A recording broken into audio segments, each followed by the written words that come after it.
سلام به شما. میدونیم احتمالاً دنبال یه جای مناسب برای موندن تو تهران میگردید و خب وقتتونم طلاست. سلام. بله، پیدا کردن جای خوب تو تهران خودش یه مسئله است. امروز میخوایم درباره یه گزینه صحبت کنیم که شاید کمتر بهش فکر کرده باشید. اجاره سوئیت. اصلا چرا سوئیت به جای هتل؟ سوال خوبیه. ببینید راستش خیلی‌ها وقتی سفر میکنن دنبال یه چیزی بیشتر از فقط یه اتاقن. دنبال راحتی و حس و حال خونن. آها، یعنی یه فضایی که مال خودت باشه کاملا. دقیقاً سوئیت‌ها این حسو میدن. انگار یه آپارتمان کوچیک داری برای خودت، مخصوصاً اگه مثلا با خانواده اید یا قراره بیشتر بمونید. خب این خیلی جالبه، چون همیشه فکر میکنیم هتل راحت تره. خب راحتی‌های خودشو داره هتل، شکی نیست. ولی سوئیت یعنی آزادی عمل، یعنی آشپزخونه داری، میتونی خودت آشپزی کنی. پس میتونه تو هزینه ها فرق کنه. آره، مخصوصا خورد و خوراک. 100%.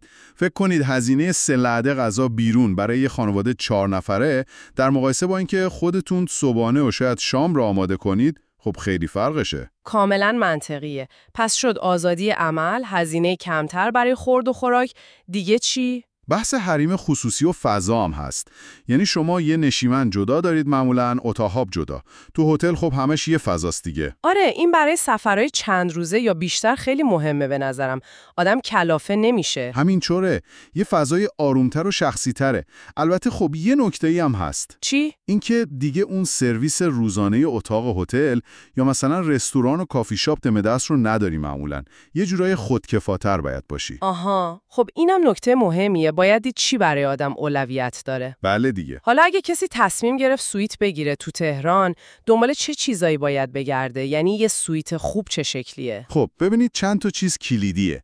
اول از همه امکانات. آشپزخونش مجهز باشه، یعنی حداقل‌ها مثل گاز و یخچال و ظروف رو داشته باشه. اینترنت چی؟ الان دیگه خیلی مهمه. آره حتما. اینترنت پرسرعت، سیستم گرمای سرمایش مناسب، تلویزیون، مبلمان راحت، اینا پایه‌ن. بعدیش حتما امنیته. دقیقاً، امنیت هم خود ساختمون هم محله.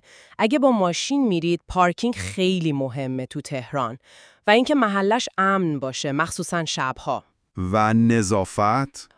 بله، نظافت و بهداشت که اصلا جای بحث نداره. باید مطمئن بشید جایی که میگیرید تمیزه. عکس‌ها رو خوب ببینید، نظرات بقیه رو بخونید. و میمونه موقعیت مکانی. اینجاش دیگه خیلی بستگی به هدف سفر داره، نه؟ کاملاً. تهران بزرگه و هر منطقه‌اش یه ویژگی داره.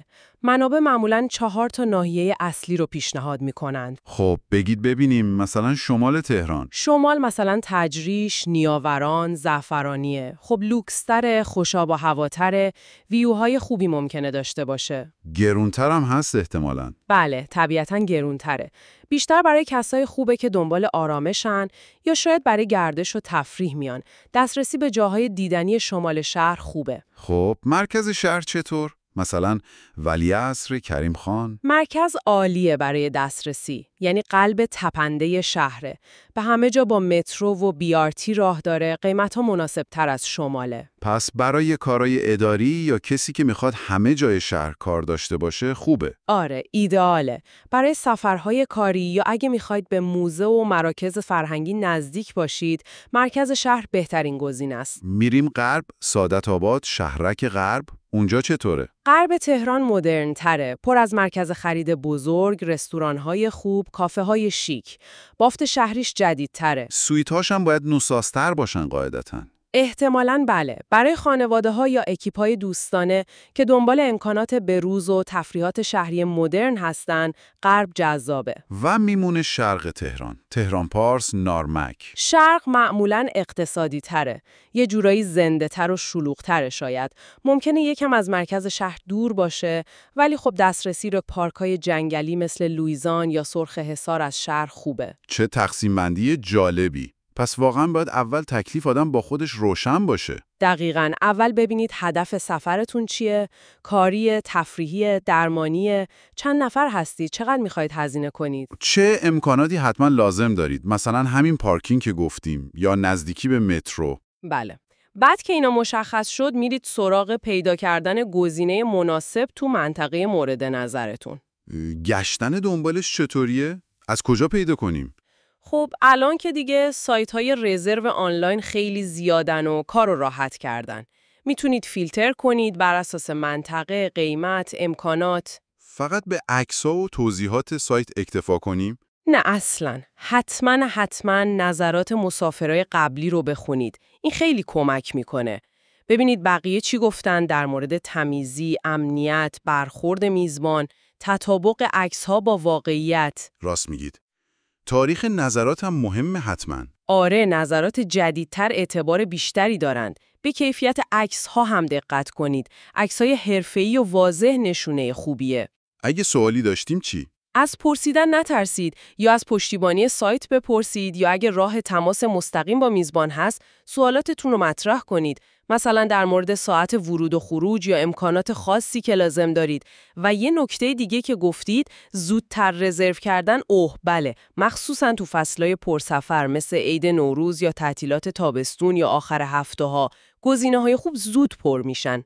پس اگه بخوایم یه جمع‌بندی کنیم، اجاره سویت تو تهران میتونه یه انتخاب خیلی هوشمندانه باشه. بله، مخصوصا اگه بیشتر از 1-2 روز میمونید یا گروهی سفر میکنید. بهتون استقلال و راحتی بیشتری میده، شبیه خونه خودتون. و احتمالاً یه تجربه متفاوت‌تر و شاید واقعی‌تر از زندگی تو تهران بهتون میده نسبت به هتل. همینطوره. یه جورایی بیشتر با بافت شهر درگیر میشید. این خودش میتونه جالب باشه. دقیقاً. این انتخاب سویت یعنی میتونید اقامتتون رو خیلی شخصی تر کنید. بله. و این یه فکر جالبی رو هم پیش میاره. اینکه چطور میتونید از همین فضا، مثلا آشپزخونه‌اش یا نزدیکیش به یه محله خاص استفاده کنید تا یه ارتباط عمیق‌تری با شهر بگیرید. چه سوال خوبی. فراتر از فقط یه محل خواب. آره. چطور میشه از این امکانات برای تجربه کردن فرهنگ غذایی تهران یا گشت و گذار تو محله‌های کمتر دیده شده استفاده کرد؟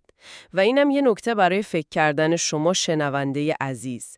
بعد از این صحبت‌ها، حالا که با مزایا و ویژگی‌های سویت آشنا شدید، به این فکر کنید که چطور این استقلال و حس و حال محلی‌تر میتونه نگاه شما رو به تهران از یه بازدید کننده صرف به یه تجربه‌گر عمیق‌تر تبدیل کنه.